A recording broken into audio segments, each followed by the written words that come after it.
అందరికీ నమస్కారం. నేను మీ సింగర్ ప్రవస్తి. సో నేను ఇప్పుడు ఈ వీడియో చేయడానికి కారణం పార్థతీగ సిల్వర్ జూబ్లీ సిరీస్లో జరిగిన ఇంజస్టిస్ అంతా ఎక్స్పోజ్ చేద్దామని. మీ అందరికీ తెలుసు నేను దానిలో పార్టిసిపేట్ చేశానని.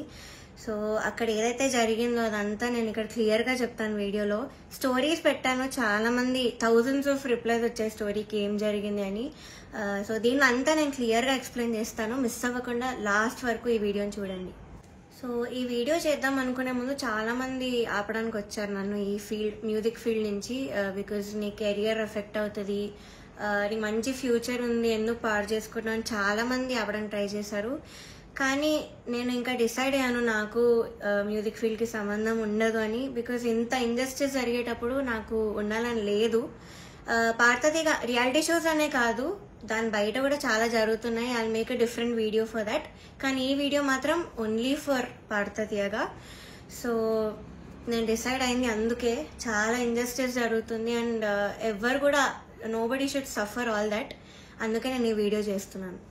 ఆల్సో చాలా మంది అడిగారు అసలు ఈ సీజన్కి ఎందుకు వెళ్ళావు, అసలు మళ్ళీ ఎందుకు వెళ్ళావు పార్థతీగకి, సూపర్ సింగర్లో విన్నర్ అయ్యావు కదా అని చాలా మంది పెట్టారు. ద రీజన్ ఇస్ యాక్చువల్లీ నేను 2017లో ఎస్పీబీ సార్ ఉన్నప్పుడు పాడాను. చాలా చాలా బాగా జరిగింది ఆ సీజన్. అసలు ఎలాంటి ట్రామాటిక్ ఎక్స్పీరియన్స్ అవ్వలేదు, చాలా హ్యాపీగా సాగిపోయిన సీజన్ అంతా కూడా. అప్పుడు డైరెక్టర్ శాస్త్రి అంకుల్ ఉండేవాళ్ళు అండ్ ప్రొడక్షన్ హౌస్ కూడా డిఫరెంట్ ఉండేది అప్పట్లో, ఇప్పుడున్న ప్రొడక్షన్ కాదు. సో అది చాలా పీస్ఫుల్గా చాలా బాగా జరిగింది ఫైనల్స్ వరకు కూడా. అండ్ నాకైతే చాలా ఐవ్ లెర్న్ సో మచ్ ఆ సీజన్లో, చాలా బాగుండింది. సో అదే ఎక్స్పెక్టేషన్తో ఈ సీజన్కి వచ్చాను. ఆల్సో ఎక్స్పోజర్ వస్తుంది కదా అని. సూపర్ సింగర్ విన్నాక నాకు అంత ఆపర్చునిటీస్ ఏం రాలేదు. సో దీనిలో చేస్తే వస్తుంది కదా, ఎక్స్పోజర్ ఉంటుంది కదా అని ఒక థాట్తో వచ్చాను. అండ్ దానిలో తప్పేం లేదు కదా. సో ఆ ఒక్క థాట్తోనే నేను ఈ సీజన్కి వచ్చాను. కానీ అంతా ఆపోజిట్ జరిగింది. సో మొన్న థర్డ్ షెడ్యూల్ షూట్ అయింది. టాప్ 12లో నన్ను ఎలిమినేట్ చేశారు. యాక్చువల్లీ ఫస్ట్ షెడ్యూల్ నుంచి కూడా చాలా జరిగాయి. అప్పుడే నేను క్విట్ అవుదాం అనుకున్నాను, బట్ కాంట్రాక్ట్ సైన్ చేశాను. So I had no option. మీరు అనుకోవచ్చు ఎలిమినేట్ అయింది కాబట్టి ఇదంతా ఇప్పుడు కోపంతో చెప్తుందేమో అని. కానీ కాదు, ఉన్నప్పుడు నేను చెప్పలేను. కానీ ఎలిమినేట్ చేశాక నాకు ఆ ధైర్యం వచ్చింది అంతా చెప్పడానికి.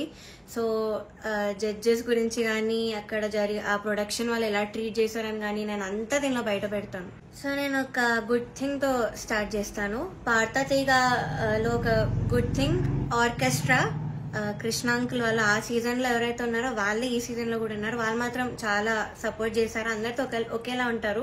అండ్ మెంటర్ శ్రీనివాస్ సార్, ఆయన కూడా నన్ను ఎప్పుడు కూడా you are the most talented అని మొన్న కూడా నాతో వచ్చి చెప్పారు.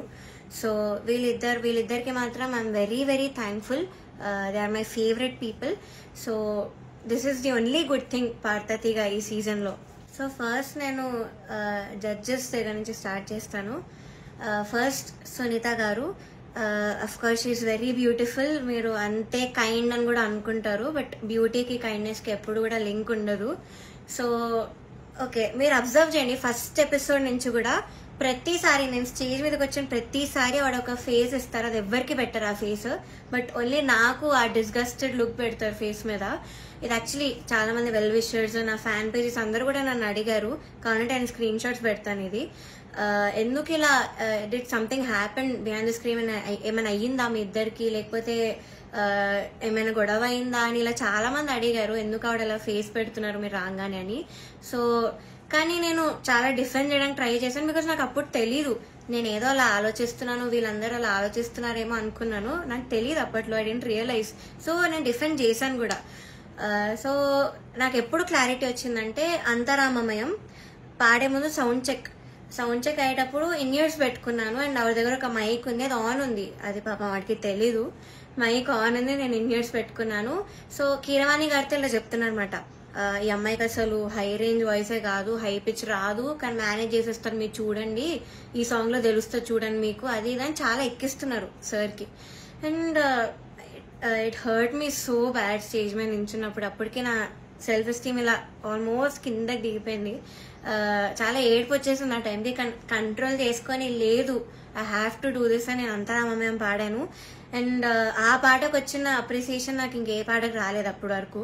సో అంతరామమయంకి బయట ఎవరు కలిసినా కూడా అందరు చెప్పారు నాకు వాయిస్ చాలా బాగా వచ్చింది ఆ పాటలో అని, కానీ చాలా బాగుంది ఆ పాట అని. అది యాక్చువల్లీ చాలా సాంగ్స్ ఇచ్చాం, రాముడు రావునికి చాలా ఇచ్చాము. నేను ఏది ఇచ్చినా వద్దు వద్దు వద్దు అంటే ఇంకా లాస్ట్ ఆప్షన్ గా మేల్ సాంగ్ ఇచ్చాను, అంతరామమయం. సో అదే సెలెక్ట్ చేశారు and I tried my best. Male song అయినా కూడా ఐ గేవ్ మై బెస్ట్.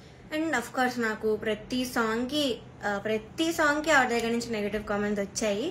అది మీరు నమ్ముతారు, జడ్జెస్ ఏదంటే అదే నిజం అనుకొని మీరు అఫ్ కోర్స్ నమ్ముతారు, ఓకే. బట్ అదర్ కంటెస్టెంట్స్ పాడేటప్పుడు I even give their names. ఇద్దరు, శ్రీధృతి అండ్ గాయత్రి అక్క, వీళ్ళిద్దరు పాడేటప్పుడు పిచ్చింగ్, ఎస్పెషలీ ధృతికి చాలా పిచ్చింగ్ ఇష్యూ వచ్చేటప్పుడు అయితే ఆవిడ ఇలా సైగలు చేసేవాళ్ళు, షార్ప్ అయితే ఇలా చెప్పేవాళ్ళు, అని మేము అందరం చూసాము. గాయత్రి అక్క కూడా షార్ప్ అయితే ఇలా కింద ఫ్లాట్ బాడ్ అని చెప్పేవాళ్ళు, మొన్న కూడా అయింది అది. సో అంటే నాకు తప్పు లేకపోయినా మీరు అక్కడ కామెంట్స్ లో చెప్తున్నారు, వీళ్ళు చేసాక కూడా మీరు అక్కడ చెప్పకుండా సైగలు చేస్తున్నారు. సో అక్కడ నాకు నా మీద ఎందుకో గ్రడ్జ్ పెట్టుకున్నారని కూడా అర్థమైంది. Chandrabose garu, we all know he's a lyricist. So ఆయన రెస్పాన్సిబిలిటీ, లిరిక్స్ తప్పులుంటే ఆయన చెప్పాలి. సో నన్ను ఫస్ట్ 2 ఎపిసోడ్స్ బాగా మెచ్చుకున్నారు. ఇలాగ ప్రతి నోట్ కానీ భావం కానీ అసలు వదలకుండా పాడుతామని కూడా చెప్పారు నాకు.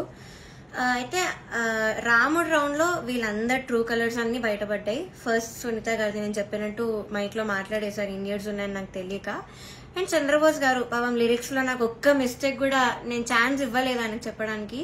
సో దానిలో చెప్పలేక ఆదృత లేదు అని ఒక కామెంట్ ఇచ్చారు. అది ఇంకేం చేయాలి, మేల్ సాంగ్ సేమ్ ఇంపాక్ట్ ఒక ఫీమేల్ వాయిస్ నుంచి మీరు ఎక్స్పెక్ట్ చేయలేరు. సో అంతరామమే is a male song. So ఇంకా లిరిక్స్ లో చెప్పలేక ఎందుకు ఇంకా క్రియేట్ చేసుకొని చెప్పడం నాకు అర్థం కాలేదు. అదే రౌండ్ లో ఒక అమ్మాయి లిరిక్స్ మర్చిపోయింది రాముడి పాటలో, అది మాత్రం ఆయన మెన్షన్ చేయలేదు. బీయింగ్ ఎ లిరిసిస్ట్ ఆయన రెస్పాన్సిబిలిటీ ఉండి కూడా ఆయన చెప్పలేదు. ఆ రౌండ్ లో లిరిక్స్ మర్చిపోయింది, చెప్పలేదు.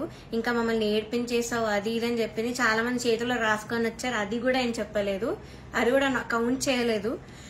కానీ నాకు మాత్రం లేని నెగిటివ్ పాయింట్స్ అన్ని, ఆయనకు అవసరం లేని నెగిటివ్ పాయింట్స్ అన్ని కూడా చెప్పారు. లిరిక్స్ లో మాత్రం నేను ఇప్పటివరకు ఆయనకు ఒక్క ఛాన్స్ కూడా ఇవ్వలేదు సాంగ్స్ లో. I never made a mistake lyrics point of వ్యూలో అయితే అస్సలు చేయలేదు. మీరే చూడండి, మీకే అర్థమవుతుంది. సో ఇది కూడా మీకు న్యాయం అనిపిస్తుందా? కీరవాణి సార్ గురించి మాట్లాడదాం. అఫ్ కోర్స్ నాకు చాలా హేట్ వస్తుంది దీనికి మాత్రం, and I'm ready for it because I don't care. Personally నాకైతే నెగటివ్ కామెంట్స్ రాలేదు ఆయన దగ్గర నుంచి. బట్ సెట్ లో ఎలా మాట్లాడతారు, అసలు ఏం చెప్తారు అనేది నేను ఇక్కడ చెప్తాను. పాయింట్ నెంబర్ 1, మెలడీస్ పాడిన వాళ్ళకి మాత్రం వాళ్ళు ఎలా పాడినా కూడా నేను ఆటోమేటిక్ గా మంచి స్కోర్ తీస్తాను అని ఆయన నోట్తో ఆయనే చెప్పారు. So he's very bias towards melody songs and his compositions. ఎలా పాడినా కూడా మార్క్స్ వేసేస్తారు. అయినే కాదు, అక్కడ ఉన్న సునీత గారు, చంద్రబోస్ సార్ కూడా, వీళ్ళందరూ కూడా అంతే. వాళ్ళ సాంగ్స్ పాడితే మాత్రం స్కోర్స్ ఆటోమేటిక్ గా మంచిగా వచ్చేసాయి. సో ఇది point number 1. Point number 2 is very very hurtful to me personally because నేను ఎలిమినేట్ అయ్యే ఎపిసోడ్ లోనే ఏదో విషయంలో నన్ను చూస్తూ చెప్పారు ఇది కూడా. సో ద థింగ్ ఇస్, నేను మీ అందరికీ తెలుసు సూపర్ సింగర్ లో నా ఫైనాన్షియల్ సిచ్యువేషన్ గురించి కానీ అంతా బయట పెట్టాను. సో దానివల్ల నేను కొన్ని వెడ్డింగ్ షోస్ అలాంటివి చేయాల్సి వచ్చింది. సో ఈ పాయింట్ మీద సార్ మాట్లాడారు. ఏమన్నారంటే అసలు వెడ్డింగ్ షోస్ చేసేవాళ్ళు నా దృష్టిలో సింగర్సే కాదు, నాకు చాలా అసహ్యం, it's like your disrespecting music అని మాట అన్నారు. చాలా చాలా బాధ అనిపించింది, అదేంటి అంత స్టేజ్ లో ఉన్నాయని ఇలా మాట్లాడారేంటి అని. సో ఇదొకటి నన్ను చూస్తూ మాట్లాడారు ఇంకా. So it was very hurtful. Point number 3, so third వచ్చిన వాళ్ళకి ఆయన 1 lakh ఇస్తా అని చెప్పారు. 4th ప్రైజ్ వాళ్ళకి మూవీలో సాంగ్, అండ్ 5th ప్రైజ్ వాళ్ళకి ఆయన గ్రూప్ లో చేర్చుకుంటామని చెప్పారు సార్. సో ఇది ఎలా చెప్పారంటే, 5th ప్రైజ్ వచ్చిన వాళ్ళకి నా దగ్గరకి కొంతమంది రోజు వచ్చి చాకరీ చేస్తూ ఉంటారు, వాళ్ళ ట్రూప్ లో జాయిన్ చేసుకుంటా అని చెప్పారు. ఇలా చాకరీ అనే వర్డ్ వాడారు. అంటే ఇది డిస్రెస్పెక్ట్ఫుల్ కాదా? So this was very very bad. అంటే అలా అనకూడదు, సింగర్స్ ఇలా చాకరీ చేసిపోతారు, దానిలో మిమ్మల్ని కూడా జాయిన్ చేసుకుంటారని ఇలా అన్నారు. సో మీకు ఎలా అనిపిస్తుందో ఇంకా మీరు ఆలోచించండి ఒకసారి. డైరెక్టర్ జ్ఞాపిక ప్రొడక్షన్స్ వాళ్ళ అనిల్ గారు అండ్ హిజ్ వైఫ్, వీళ్ళే మెయిన్ అక్కడ అంతా కంట్రోల్ చేసేది, అంతా వెనకాలంతా చేసేది వీళ్ళే. సో ఫస్ట్ పాయింట్ వచ్చేసి సాంగ్ సెలెక్షన్.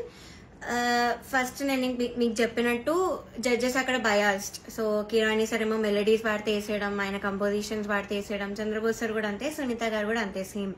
సో ఇలా తెలిసేసరికి ఒక కంటెస్టెంట్ కి మాత్రం ఓన్లీ వాళ్ళ సాంగ్స్ ఇచ్చారు, మోస్ట్లీ వాళ్ళ సాంగ్స్ ఇచ్చారు ప్రతి రౌండ్ లో. ఇంకో కంటెస్టెంట్కి ఏమో నీకేం వచ్చో చెప్పు ఆ సాంగ్ ఇచ్చేస్తామని చెప్పి ఇలా ఇచ్చారు ఒక కంటెస్టెంట్కి. సెకండ్ పాయింట్, ఆ కంటెస్టెంట్ ఒక రోజు రాలేదు అనేసరికి అంతా షఫుల్ చేసేసి ఎపిసోడ్స్ అని ఏదేదో చేశారు. అండ్ అలాంటప్పుడు ఇంకెందుకు ఆడిషన్స్ పెట్టి అందరినీ తీసుకొని, ఎందుకు అసలు పార్థతిగా అంతమందిని తీసుకొని ఒక్క అమ్మాయితో చేయొచ్చు కదా సిల్వర్ జూబ్లీ సిరీస్ అని. సో అదొకటి. థర్డ్ పాయింట్ వచ్చేసి ఫ్యూచర్లో ఒక ఎలిమినేషన్ జరుగుతుంది నాకంటే ముందు, అది మీరు చూస్తారు ముందు ముందు ఎపిసోడ్స్లో. అయితే ఇది చాలా కామెడీగా అంటుంది మీకు, మీరు నమ్మలేరు కూడా. ఇద్దరిని తీశారు, ఒక అమ్మాయిని ఒక అబ్బాయిని.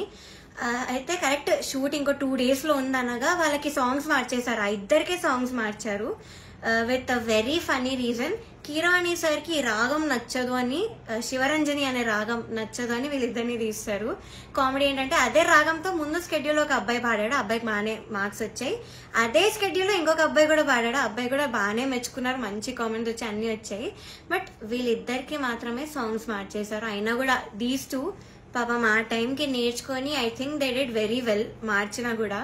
కానీ వాళ్ళనే ఎలిమినేట్ చేశారు యాజ్ ఐ ఎక్స్పెక్టెడ్. నేను అప్పుడు అనుకున్నా యాక్చువల్లీ సాంగ్స్ ఇలా మార్చేసి అంత ఏదేదో చేస్తున్నారో, నేను అప్పుడు అనుకున్నా వీళ్ళిద్దరిని తీసే ఛాన్స్ ఉంది అని. అండ్ ద థింగ్ ఇస్ కిరాణి సార్కి రాగం నచ్చకపోతే మరి ఎందుకు చేశారో తెలీదు. అంతర్యామి అనే పాట అదే రాగంలో చేశారు. బట్ ఏమో ఆ ఫన్నీ రీజన్తో అయితే వీళ్ళిద్దరు సాంగ్స్ అయితే తీసేశారు కరెక్ట్ ఎలిమినేట్ చేసే ముందు. అండ్ నౌ నేను ఎందుకు అంత మెంటలీ ఎఫెక్ట్ అయ్యాను అని ఇప్పుడు చెప్తాను. ఫస్ట్ థింగ్, నేను చెప్పినట్లు డిస్క్రిమినేషన్ అది, ఇంకా జడ్జెస్ యొక్క డిస్గస్టెడ్ లుక్తో నన్ను చూడడం, ఎప్పుడు ఒక చీడ పురుగుని చూసినట్టు చూడడం. They treated me like I'm worthless. So అలా ట్రీట్ చేశారు, జోక్స్ వేశారు వాళ్ళు కూడా నా బాడీ మీద. ఇవన్నీ నాకు ఆడియన్స్ ద్వారా తెలిసింది, వాళ్ళకి వినిపిస్తుంది కాబట్టి వాళ్ళు పక్కనే ఉంటారు. సో నేనైతే అస్సలు ఎక్స్పెక్ట్ చేయలేదు, ఇలాంటి జడ్జెస్ దగ్గర నుంచి అయితే అస్సలు ఎక్స్పెక్ట్ చేయలేదు. అంటే నేను ఇన్ని షోస్ చేశాను, తమిళ్లో పాడాను, అన్నిట్లో పాడాను, ఎప్పుడు కూడా ఇలాంటి ఎక్స్పీరియన్స్ ఒక జడ్జెస్ నుంచి అయితే నాకు ఎప్పుడూ లేదు. శ్వేతామోహన్ గారు ఇప్పటికి కూడా మాట్లాడతారు, నన్ను ఏంజల్ అంటారు, the sweetest, the most talented అంటారు. అలాంటిది ఇక్కడ వీళ్ళే నన్ను ఇలా ట్రీట్ చేస్తున్నారు, ఇలాంటి మాటలు అంటున్నారని చాలా చాలా బాగా అనిపించింది. అండ్ సెకండ్ థింగ్, ప్రొడక్షన్ వాళ్ళు ఎస్పెషల్లీ అవుట్ఫిట్స్ విషయంలో మమ్మల్ని బొడ్డు కిందకి కట్టుకో, సారీస్ ఇచ్చి కిందకి కట్టుకో, ఇలా ఎక్స్పోజింగ్ చేయన్న వేలో చెప్పారు. చాలాసార్లు తిప్పేవాళ్ళు, చాలా తిప్పేవాళ్ళు నన్ను ఎస్పెషల్లీ కరెక్ట్ పాడే ముందు. అంటే ఎగ్జాస్ట్ అయిపోయేదాన్ని ఆ టైంకి, అయినా కూడా ఐ గేవ్ మై బెస్ట్, అది వేరే విషయం. అండ్ ఇలా బాడీ షేమింగ్, ఆ కాస్ట్యూమ్ డిజైనర్ అయితే నా ఫేస్ మీద అన్నాడు, ఇలాంటి బాడీకి నేను ఇంకేం ఇవ్వగలను అన్న మాట అన్నాడు. ఏమో ఐ వాజ్ వెరీ చాలా ఎఫెక్ట్ అయినాను మెంటలీ ఈ విషయంతో మాత్రం. సెల్ఫ్ ఎస్టీమ్ కానీ కాన్ఫిడెన్స్ కానీ అంతా లేకుండా పోయింది వీళ్ళనే మాటల వల్ల. అండ్ మీరు ఒకటి గమనించుంటే ఎస్పీబీ సార్ ఉన్నప్పుడు మాత్రం ఇలాంటి కుళ్ళు జోకులు, కామెడీలు, డాన్సులు చేయడం మాత్రం ఎప్పుడూ కూడా లేదు. మీరు ఒక్కసారి అన్ని సీజన్స్ రివైండ్ చేసుకొని చూడండి, నా సీజనే చూడండి 2017లో. కానీ ఎప్పుడైతే జ్ఞాపిక ప్రొడక్షన్ అనేది వచ్చిందో అప్పటి నుంచి ఇవన్నీ స్టార్ట్ అయ్యాయి. So they are the main reason ఈ పార్థతిగా ఇలా అయిపోవడానికి కారణం వాళ్ళే. మమ్మల్ని ఇలా డాన్స్లు వేయమని, అదేవో కుళ్ళు జోకులు చెప్పమని. మీరు ముందు చూస్తారు ఇప్పుడు ఎర్రని కొరదని గోపాలలో నేను చాలా డాన్స్ చేశాను, నెక్స్ట్ వచ్చే ఎపిసోడ్లో కూడా డాన్స్ చేశాను, because I was forced to dance. So చేశాను. నేను ఇప్పటివరకు అయితే అంత డాన్స్ ఎప్పుడూ చేయలేదు ఏ రియాలిటీ షోలో, కానీ చేశాను, మీరే చూస్తారు. అండ్ మాకు ట్రాన్స్పోర్ట్లో ఒక కంటెంట్ మేనేజర్ మాత్రమే వచ్చేవాళ్ళు కార్లో, బికాజ్ మా ఇంటి పక్కన ఆయన కూడా ఉంటారు. సో సేమ్ వెహికల్ అయ్యేది. అండ్ ఆయన ఏం చెప్పేవాళ్ళంటే పర్ఫార్మెన్స్ చాలా ఇంపార్టెంట్, మీరు డల్ అప్పట్లో కాదు, మీరు అలా నించోని పాడితే ఎవరు చూడరు, అది అని ఆయన అన్నారు. And one more thing is, Janaki అమ్మ రౌండ్ జరిగింది. మీ అందరికీ తెలుసు నాకు జానకి అమ్మకున్న బాండింగ్, నా పోస్ట్ కూడా ఉంటుంది అక్కడ ఇన్స్టాగ్రామ్లో. సో అన్ని ఫొటోస్ ఉన్నాయి నా దగ్గర, ఆమెతో అంత ఎక్స్పీరియన్స్ ఉంది అమ్మమ్మతో, చాలా స్వీట్ మెమరీస్ ఉన్నాయి. అవన్నీ నేను చెప్దాం అనుకున్నా కూడా నేను చెప్పనివ్వలేదు స్టేజ్ మీద. అండ్ నా ఫొటోస్, అంకుల్ ఇలా ఫొటోస్ వేస్తారా, సో నేను ఎక్స్పీరియన్స్ అంతా చెప్తాను, నాకు అమ్మమ్మ గురించి నేను మంచిగా చెప్దాం అనుకుంటున్నాను అంటే కూడా నన్ను ఒప్పుకోలేదు. వేరే కంటెస్టెంట్స్ అందరూ ఫీల్ అవుతారమ్మా అది ఇదని చెప్పి నన్ను ఆపేశారు. బట్ కే రాఘవేంద్రరావు గారి ఎపిసోడ్ అయింది మొన్న స్కెడ్యూల్లో. అండ్ ధృతి is very close to him, అక్కడ ఉన్న వాళ్ళందరితో క్లోజ్, జడ్జెస్తో కూడా ఆఫ్ కోర్స్. సో అయిన ఫొటోస్, తన ఫొటోస్ మాత్రం వేశారు అండ్ తనతో చెప్పించారు. నేను చేస్తే మాత్రం వద్దని, తను చేస్తే మాత్రం మంచిగా చూపించారు, అంత హైప్ చేశారు. ఇది మీకు న్యాయం అనిపిస్తుందా మీరే చెప్పండి. నౌ థర్డ్ ఫైనల్ స్కెడ్యూల్, అంటే నేను ఎలిమినేట్ అయిన స్కెడ్యూల్. అయితే 4 రౌండ్స్ ఇచ్చారు, 6 డివైడ్ చేశారు. కామెడీ ఏంటంటే కొంతమంది క్లాసికల్ రౌండ్, కొంతమంది కాలేజ్ రౌండ్ అంట. ఒక చెత్త రౌండ్ ఒకటి పెట్టారు, దానిలో చెత్త పాసిబుల్ సాంగ్స్ అన్ని ఇచ్చారు, అంటే సింపుల్ గా పాడి పడేసేవి. దానికి క్లాసికల్ రౌండ్ కి మార్క్స్ కి కంపేర్ చేశారు. ఇది ఒక కామెడీ విషయం ఈ స్కెడ్యూల్లో. మీ అందరికి తెలియాలి కాబట్టి చెప్తున్నాను అంత క్లియర్ గా. సో ఇది జరిగింది. ఓకే, నేను ఎన్నో రాత్రులు వస్తాయి పాడాను డ్యూయట్ రౌండ్ లో, which is Ilaiyaraaja sir and SPB sir round మాట. వాళ్ళ బర్త్డేస్ వస్తున్నాయి కాబట్టి ఈ రౌండ్ ఇచ్చారు. డ్యూయట్ రౌండ్ వేరే ఒక అన్నతో పాడాను. అయితే ఇదైతే I did very very well. Especially orchestra నుంచి చాలా అప్లోజ్ వచ్చింది ఈ పాటకి. నా హై నోట్స్ మీద ఎక్కువ మెచ్చుకున్నారు, చాలా బాగా వచ్చింది, వాయిస్ లో చాలా బాగుండింది, చాలా హాయిగా ఉండింది. మైక్ లో ఆ రోజు వింటుండే సిస్టమ్ లో చెప్పారు ఆ రోజు స్టేజ్ మీద. నాకైతే పక్కకు పిలిచి కూడా చాలా మంది చెప్పారు. కానీ సునీత గారు ఆఫ్ కోర్స్ మళ్ళీ అదే కామెంట్, నీకు రేంజ్ లేదు, నీకు హై నోట్స్ రావు, నీకు స్కేల్ ఎక్కువ అయిపోయింది, యూ ఆల్వేస్ స్ట్రగుల్, మనం దీని మీద మాట్లాడుకోవాలి అని చెప్పారు. I don't think so, because నేను ఎన్ని షోస్ చేశాను, ఎందుకు మన ఎస్పీబీ సరే నన్ను మెచ్చుకున్నారు అప్పుడు పడుతుంది కదా నా హెడ్ వాయిస్ గురించి. అండ్ మన సూపర్ సింగర్ లో శ్వేతా మోహన్ గారు అన్ని లాంగ్వేజెస్ లో పాడారు. ఆవిడ సుజాత మోహన్ గారు అన్ని లాంగ్వేజెస్ లో పాడారు. ఆవిడ నన్ను మెచ్చుకున్నారు. ఇలాగా నీది బేస్ రేంజ్ వాయిస్ అయినా కూడా నువ్వు ఎంత బాగా పాడుతున్నావు, అసలు తెలియకుండా ఎంత బాగా పాడుతున్నావు, ఎంత క్లీన్ గా వినిపిస్తున్న హై నోట్స్ అన్ని కూడా చెప్పారు. తమన్ సార్ కూడా మెచ్చుకున్నాను అన్ని విషయంలో. కానీ సునీత గారు మాత్రం అదే పాయింట్ మీద చెప్తారు ఎప్పుడు కూడా. సో ఇలా జరిగింది. అండ్ సారేగామే లాస్ట్ నేను ఎలిమినేట్ అయిన రౌండ్ పాడింది సారేగామే. I think that was the best performance. నా కెరియర్ లో కూడా నేను ఇప్పటివరకు నాకు తెలిసి అంతలా పర్ఫార్మ్ చేయలేదు. వస్తుంది, మీరే చూస్తాను నేను ఎలా పాడాను సారేగామే. ఇంకా నాకున్న కోపం అంతా కూడా ఆ సింగింగ్ లో నేను చూపించాను ఆ రోజు. మేడ్ సో మెనీ ఇంప్రూవైజేషన్స్ అప్పటికప్పుడు చేసి పాడాను నేను కొన్ని స్టేజ్ మీద సారేగామేలో. అండ్ ఆ రోజు టాప్ 1 వచ్చిన అమ్మాయి, ఆ అమ్మాయి చంద్రబోస్ గారు పాట పాడింది ఆ కాలేజ్ రౌండ్ లో. సో ఆ పాటలో ఏదేదో ఇంప్రూవైజేషన్స్ చేసింది, అది అవుట్ ఆఫ్ పిచ్చింగ్ ఉండే మోస్ట్ ఆఫ్ దెమ్. అది లాస్ట్ లో లిరిక్స్ మర్చిపోయి నానా అని పాడింది. అది ఆయన కామెంట్స్ లో చెప్పకుండా అంతా అయిపోయాక అందరు క్లాప్స్ కొడుతుంటే పక్కన అనిల్ సార్ తో లిరిక్స్ మర్చిపోయింది అని అన్నాడు. నేను విన్నా, నేను అక్కడ అన్నా. అంటే బయటకు చెప్తున్నారు కాబట్టి, కానీ కామెంట్స్ లో చెప్పట్లేదు, ఆ మార్క్స్ లో కూడా ఆయన చూపించట్లేదు. How great is that. ఇంకొక అబ్బాయి అయితే లిరిక్స్ మార్చేసి ఏదేదో పాడాడు, కామెడీ పాట చేస్తారు. అది కిరాణి సార్ పాటే, అది కూడా అది లిరిక్స్ మార్చేసి ఏదో కామెడీ లిరిక్స్ యాడ్ చేసి పాడేశాడు ఎమోషనల్ సాంగ్. అయినా ఆయన స్టేజ్ మీదకి వచ్చేసి ఆ పాట కోరస్ పాడేసి, ఆయన పాట అంటే అంత ఎక్సైట్మెంట్ వచ్చేస్తుంది ఆయనకి. సో ఆటోమేటిక్ గా స్కోర్స్ కూడా అలానే పడిపోతాయి సేమ్ ఎక్సైట్మెంట్ తో. సో ఇది జరిగింది కరెక్ట్ ఎలిమినేషన్ ముందు అదే రౌండ్ లో. ఇంకా ఎలిమినేషన్ రౌండ్ వచ్చేసరికి ఫస్ట్ చంద్రబోస్ గారు లేచి వెళ్ళిపోయారు. నాకు పని ఉంది, హ్యావ్ టు గో, అది నిజమో కాదో ఎవరికి తెలీదు, బట్ హీ లెఫ్ట్. మంచిగా హ్యాపీగా వెళ్ళిపోయారు ఆయన. కరెక్ట్ 5-6 ఉన్నప్పుడు కిరాణి సార్ ఈయన కూడా లేచి వెళ్ళిపోయారు. హీ వాజ్ లైక్ నాకు ఈ టెన్షన్ నా వల్ల కాదు, నాకు ఇంకేం సంబంధం లేదని లేచి వెళ్ళిపోయారు. బికాస్ ఆయన మనస్సాక్షికి తెలుసు అక్కడ.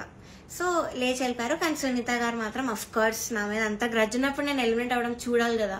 సో ఆవిడ మాత్రం అలానే కూర్చున్నారు, ఎంత ఒక ఈవిల్ స్మైల్ తో ఫేస్ మీద. I still remember that face, నా మైండ్ లో తిరుగుతుంది అది. నేను మాత్రం ఏడుపు కంట్రోల్ చేసుకుంటున్నా. ఐఎమ్ కంట్రోలింగ్ లేదు, ఐ షుడెంట్ క్రై. నన్ను ఇంత టార్చర్ పెట్టారు, నేను ధైర్యంగా బయట పెట్టాలి, దానికి నేను ఏడవకూడదు, నేను మంచిగా ఎలిమినేట్ అవ్వాలి హ్యాపీగా అనుకున్నాను. సో నేను మాత్రం మంచి స్మైల్ పెట్టుకొని నించున్నా. అయితే లాస్ట్ ముగ్గురు ఉన్నాం లాస్ట్ కి. ఒకరు సేవ్ అయ్యారు, నేను ఇంకా ఇంకొక అన్న ఎలిమినేట్ అయిపోయాము, ఇద్దరం ఎలిమినేట్ అయ్యాము. అయ్యాక నాకు కొంచెం ఐ గాట్ ఎమోషనల్ గా, అయినా కంట్రోల్ చేసుకుని వెంటనే ఐ గేవ్ అ స్మైల్. అయితే my mother she saw all of these కదా, సో ముందు నుంచి తట్టుకుంటూ వస్తున్నాం, ఇంకా తన వల్ల కాలేదు. సో మా మదర్ స్టేజ్ మీదకి వచ్చి నన్ను తీసుకెళ్ళిపోవడానికి ట్రై చేశారు అక్కడి నుంచి. ఆ ట్రాఫీ ఇవేం తీసుకోకు, వద్దు వెళ్ళిపోదామని. సో అదే ఎమోషనల్ మైండ్ సెట్ తో సునీత గారి దగ్గరికి వెళ్ళి ఎందుకు ఇంత అన్యాయం చేశారు నేను ఇలానే అనింది మా మదర్. బట్ సునీత గారు ఆవిడ రిప్లై మాత్రం, నువ్వు వెళ్ళి ఇక్కడ ముందు ఇక్కడి నుంచి దయచేయి అనింది. ముందు ఇక్కడి నుంచి బయటకు వెళ్ళిపో అన్న వేలో ఆవిడ మాట్లాడారు. ఇలానే నువ్వు అన్నారు, which was very very cheap, అసలు ఎవరు ఎక్స్పెక్ట్ చేయరు అలాంటి జడ్జ్ నుంచి ఇలాంటి మాటలు వస్తాయని. నేను కూడా ఎలిమినేట్ అయిన షోస్ కూడా ఉన్నాయి. నేను తమిళ్లో పాడి ఎలిమినేట్ అయ్యాను టాప్ 5లో, హాఫ్ మార్క్లో ఎలిమినేట్ అయ్యాది కూడా. అప్పుడు మేమేమి ఇలా ఎమోషనల్ అయిపోయి ఏం చేయలేదు, బికాస్ ఆ జడ్జెస్ అంత బాగా మాట్లాడారు కాబట్టి మాతో. చిత్రామ్మ ఎంత బాగా మాట్లాడతారు, ఇప్పుడు కూడా ఎంత బాగా ట్రీట్ చేస్తారు. ఆవిడ కాల్ చేసి కూడా మాట్లాడాను నేను ఎలిమినేట్ అయ్యాక. మమ్మీతో మాట్లాడారు, మనో సార్ కాల్ చేశారు, మాల్గుడి శుభమ్మ మాట్లాడారు. అలా మాట్లాడతారు కానీ నువ్వు ఇక్కడి నుంచి వెళ్ళిపో, దయచేయి ఇక్కడి నుంచి దయచేయి అని అలా చెప్పారు ఆవిడ. అలాంటి వాళ్ళని మీరు ఇక్కడ ఎంత హైప్ చేసి పైన పెడతారు. I don't understand why. ఇప్పటికైనా మీకు అర్థం కావాలి వాళ్ళ గురించి. కానీ ఎందుకో మీ మైండ్ సెట్స్కి ఎక్కదు. నాకు డౌటే, నేను చెప్పేది కూడా మీకు ఎక్కుతుందో లేదో. కానీ నేనైతే అంత ధైర్యంగా బయట పెట్టాను, బికాజ్ నేను ఈ కెరియర్ వదిలేద్దామని డెసిషన్కి వచ్చాక నేను ఇవన్నీ బయట పెడుతున్నాను. బికాజ్ నాకు ఇంకా రావు ఆపర్చునిటీస్, ఎందుకంటే పెద్ద పెద్ద నేమ్స్ తీసుకున్నాను, వీళ్ళందరూ మీద చెప్పాను కాబట్టి నాకు ఇంకా ఉండదు. ఈ మ్యూజిక్లో నాకు ఇంకా ఎలాంటి ఛాన్స్ అనేది రాదు. నేను అది డిసైడ్ అయ్యి ఇవన్నీ పెట్టాను. ఈ వీడియో చేయడానికి మెయిన్ రీజన్ వచ్చేసి మీరు ఇదంతా చూసి ఇప్పటికైనా రియలైజ్ అయ్యి ఇలాంటి ఫ్రాడ్ షోస్ అన్ని కూడా చూడడం మానేసి, ఆ స్పాన్సర్స్ కూడా స్పాన్సర్ చేయడం మానేసి బ్యాన్ చేస్తారని ఒక హోప్తో నేను చేశాను ఈ వీడియో. అండ్ నాలా చాలా మంది సఫర్ అయిన వాళ్ళు ఉన్నారు, కానీ ధైర్యం లేక కెరియర్ గురించి ఆలోచించి చాలా మంది మాట్లాడకుండా ఆగిపోయారు. నేను మాత్రం కెరియర్ వదిలేస్తున్నాను కాబట్టి ఇదంతా చెప్తున్నాను కెమెరా ముందు ధైర్యంగా. సో జడ్జెస్, మీరు ఆ సీట్లో కూర్చున్నప్పుడు మీకు ఒక రెస్పాన్సిబిలిటీ ఉంది, జస్టిస్ చేసే ఒక రెస్పాన్సిబిలిటీ. కానీ మీరు అది చేయకుండా మీ ఇష్టం వచ్చిన వాళ్ళని తెచ్చి మా అమ్మాయివే నువ్వు, నేను బుడతల బ్యాచ్ నుంచి నువ్వు అప్పటి నుంచి చూస్తున్నాను అది ఇది అని చెప్పి ఇవన్నీ చేసి మీరు సరస్వతి అమ్మవారిని అవమానం చేస్తున్నట్టు, మీరు షేమ్ చేస్తున్నట్టు, ఇన్సల్ట్ చేస్తున్నట్టు సరస్వతీదేవిని. సో మీరు ఇలా చేసే పని అయితే ప్లీజ్ డోంట్. ఆ సీట్లో కూర్చోకండి. ఇంకా చిత్రమ్మ, ఎస్పీ శైలజమ్మ, మనో గారు వీళ్ళు ఉంటే ఎంత బాగుంటుంది, ఆ ప్లేస్లో ఎంత బాగుంటుంది ఆ జడ్జ్మెంట్. సో అది మాత్రం చేయకండి, because what all you're doing is injustice. మాలాంటి లైఫ్తో ఆడుకుంటున్నారు. ఇలా మాకేం పవర్ లేదు, మనీ లేదు, we can't buy anybody, bribes ఇచ్చి గిఫ్ట్స్ ఇచ్చి మేము అవేం చెయ్యలేము. నాకు అందుకే ఆపర్చునిటీస్ కూడా రాలేదు. వచ్చినవి కూడా ఇలాంటి కొన్ని క్యారెక్టర్స్ మధ్యలో వచ్చి లాగేసుకున్నారు అన్ని ఆపర్చునిటీస్. సో దయచేసి ఇలా ఒక లైఫ్తో ఆడుకోకండి. మీకు అంత ఇన్జస్టిస్ చేయాలంటే అలా కూర్చోకండి, అసలు జడ్జెస్ సీట్లోనే కూర్చోకండి. వాళ్ళు వేరే వాళ్ళని పెట్టుకుంటారు, ఇలా చిత్రమ్మ ఇలాంటి వాళ్ళని ఏదో ఒకటి చేసి పెట్టుకుంటారు. That is the right thing to do. So ఇప్పుడు నేను పెద్ద పెద్ద పేర్లను పాయింట్అవుట్ చేశాను, అంతా ఎక్స్పోజ్ చేశాను, ప్రొడక్షన్ని ఎక్స్పోజ్ చేశాను. So I know I'm in danger. ఆడియన్స్కి ఏం తెలియాలంటే, నాకు ఏమైనా అయినా, మా ఫ్యామిలీకి ఏమైనా అయినా, లేకపోతే మేము ఏమైనా చేసుకున్నా, సునీత గారు, Chandrabose garu, Keeravani garu, Gnapika productions, Anil sir is responsible for all of this.